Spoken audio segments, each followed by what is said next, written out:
Thailand now, where thousands of security forces were deployed in Bangkok to block the latest round of protests denouncing last month's military takeover. Since that takeover, small but persistent groups have succeeded in voicing their dissent.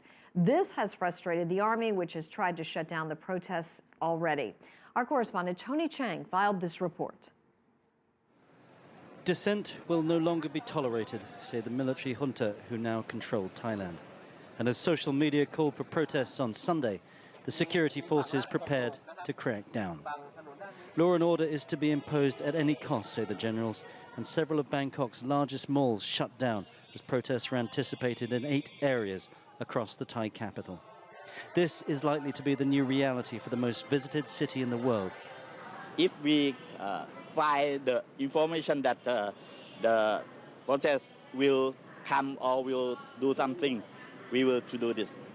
Although the army wants to contain the impact of the coup on tourism and trade, they weren't taking any chances. We're trying to film the McDonald's here, which has been a major part of these anti-coup protests, but you can see the military getting very aggressive. They're pushing us out of the way.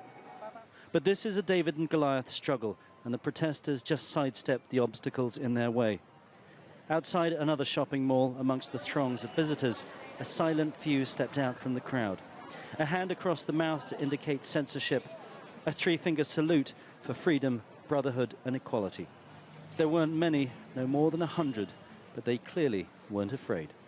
You're breaking the law now. You could go to trial in a military court where there is no chance for appeal. It will not be a public trial where you will have no representation. You could get jailed for 2 years at least. Are you concerned about that? No, we're not afraid.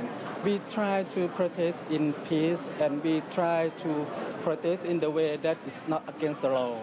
The army nowhere to be seen, and the protesters started to gain confidence, shouting out their demands. Freedom! Freedom! Freedom! A lone policeman tried to make an arrest and was met with an angry response. Swept into the busy mall, a throng of protesters pushed and shouted angrily. The policeman rattled and clearly scared. It seemed suddenly as if the iron fist of control had lost its grip. And all in front of an audience of tourists and shoppers. A hasty retreat for the police, then the heavy armor arrived.